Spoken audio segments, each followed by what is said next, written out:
महाभारत युद्ध में पांडवों को जिताने के लिए श्री कृष्ण ने किए थे ये छल।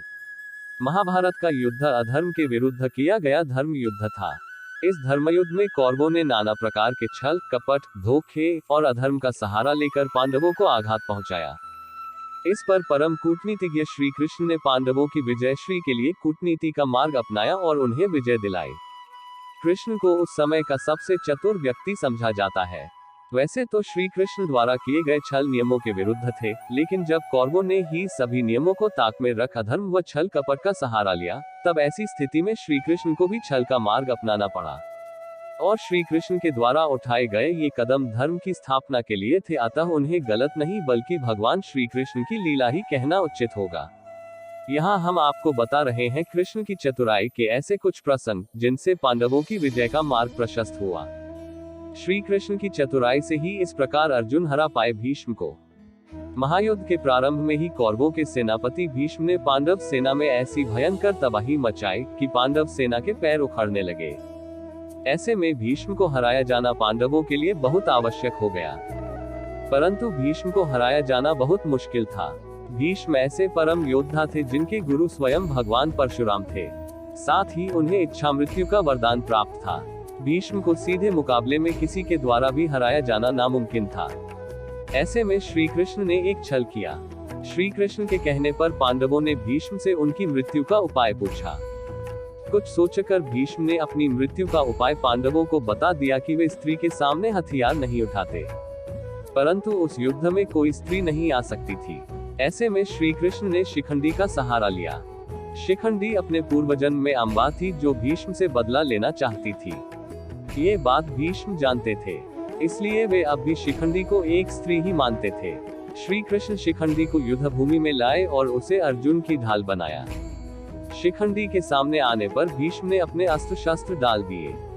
इसके बाद कृष्ण के इशारे पर अर्जुन ने भीष्म पर बाणों की वर्षा कर दी और उन्हें बाणों की शैया पर पहुंचा दिया। भीष्म ने कहा कि वे सूर्य के उत्तरायण होने पर ही शरीर छोड़ेंगे। जयद्रथ को चतुराई से लाए अर्जुन के सामने। जयद्रथ के कारण अर्जुन का पुत्र अभिमन्यु चक्रव्यूह में फंस गया था। उस चक्रव्यूह में दुर्योधन, कर्ण आदि ने मिलकर अधर्म से अभिमन्यु की हत्या कर दी। जब ये बात अर्जुन को पता चली, तो उसने प्रण किया कि अगले दिन सूर्यास्त से पहले जयद्रथ का वध करूंगा। यदि ऐसा नहीं हुआ तो स्वयं अग्नि समाधि ले लूंगा।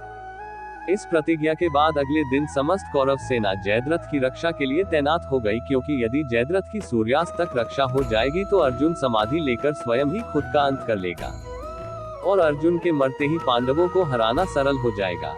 जब पूरा दिन बीतने लगा और अर्जुन जयद्रथ को नहीं पा सका, तो श्री कृष्ण ने एक मायाजाल रचा। उन्होंने सूर्य को छिपा दिया। ऐसा प्रतीत होने लगा जैसे सूर्यास्त हो गया।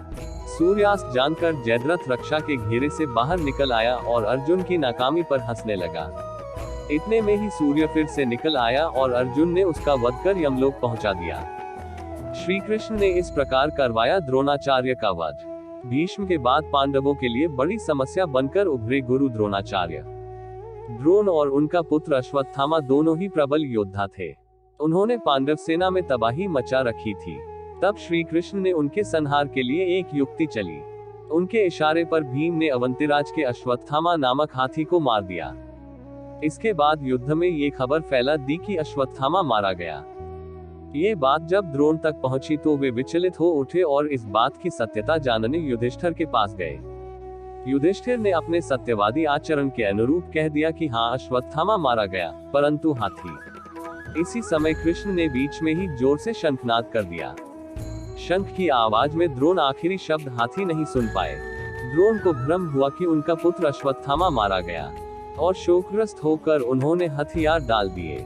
इस समय का फायदा उठाकर द्रुपद के पुत्र और द्रौपदी व शिखंडी के भाई धृष्टद्युम्न ने तलवार से द्रोण का सिर काटकर धड़ से अलग कर दिया। श्री कृष्ण ने इस प्रकार की अर्जुन की दिव्यास्त्र से रक्षा।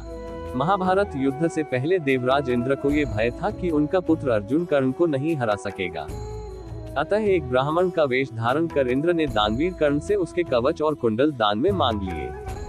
कर्ण ने इंद्र को पहचान जाने के बाद भी अपने कवच कुंडल दे दिए। इस अपूर्व दानवीर राजा से इंद्र प्रसन्न हुए और कर्ण को अमोघ शस्त्र दिया।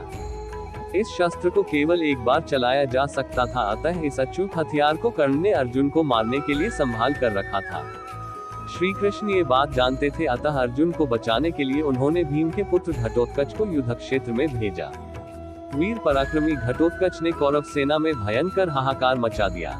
घटोत्कच की तबाही से कौरव सेना त्राही त्राही करने लगी। इस तबाही से विचलित होकर दुर्योधन ने कर्ण को घटोत्कच पर अमोघ शस्त्र उपयोग करने के लिए विवश कर दिया। कर्ण के अमोघ शस्त्र से घटोत्कच वीरगति को प्राप्त हुआ और अर्जुन की रक्षा हो गई। श्री कृष्ण ने अर्जुन के हाथों छल से मरवाया कर्ण को। अर्जुन की ही भांति कर्ण भी एक महाधनुर्धर था। द्रोण के बाद कर्ण कौरव सेना का सेनापति बना। कर्ण और अर्जुन के बीच भयंकर युद्ध हुआ, जिसका कोई निष्कर्ष नहीं निकल रहा था। संभव था कि कर्ण अर्जुन को हरा देता। युद्ध के बीच कर्ण के रथ का पहिया धंस गया। वह रथ से उतरकर पहिया निकालने लगा। इसी समय कृष्ण ने अर्जुन को स्मरण दिलाया कि इसी कर्ण ने भी तुम्हारे पुत्र अभिमन्यु को छल से घेरकर मार डाला था। एक निहत्थे बालक को इस तरह छल से मारने वाले को मारना कोई अधर्म नहीं है। कृष्ण की बात सुनकर अर्जुन ने पहिया निकालते हुए निहत्थे कर्ण को अपने बाण से भेद दिया। श्री कृष्ण की चतुराई से दुर्योधन की जांघ नहीं हो पाए लोहे सी मजबूत। दुर्योधन की माता गांधारी ने अपने विवाह के समय से ही अपनी आंखों पर पट्टी बांध रखी थी। पतिव्रता धर्म से उनकी बंद आंखों में इतना तेज बन चुका था कि वे अपने पुत्र दुर्योधन को लोखंड सा मजबूत बना सकती थी। उसने दुर्योधन को पुनर्तः नग्न होकर स्वयं के सामने आने को कहा। गांधारी की दृष्टि दुर्योधन पर पड़ते ही उसका पूरा शरीर लोहे जैसा बन जाता। दुर्योधन पुनर्तः नग्न होकर गांधारी के पास जाने लगा। उसे श्री कृष्ण ने देख लिया। वे दुर्योधन के पास जाकर बोले कि क्या तुम अपनी माता के सम्मुख इस तरह जाओगे? तुम्हें मर्यादा नहीं छोड़नी चाहिए। दुर्योधन इस बात से दुविधा में पड़ गया और उसने अपनी जांघों पर केले का पत्ता लपेट लिया।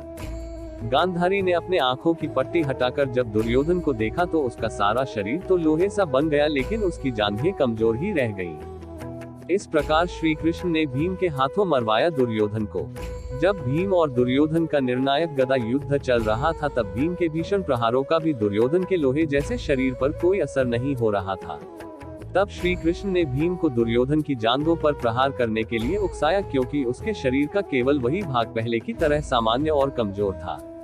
भीम ने श्री कृष्ण का इशारा समझ दुर्योधन की जांघें गदा के प्रहारों से तोड़ दी। गदा युद्ध में कमर से नीचे वार करना नियम के विरुद्ध है, लेकिन कृष्ण के उकसाने पर भीम ने ऐसा किया। दोस्तों, उम्मीद करता हूँ कि आपको हमारी ये वीडियो पसंद आई होगी, और पसंद आई हो तो ज्यादा से ज्यादा लाइक और शेयर करें। साथ ही ऐसे ही और धार्मिक कथाओं के लिए मोटिवेशन वेद्या चैनल को अभी सब्सक्राइब कर लें। आज के लिए इतना ही। आपका बहुत बहुत धन्यवाद।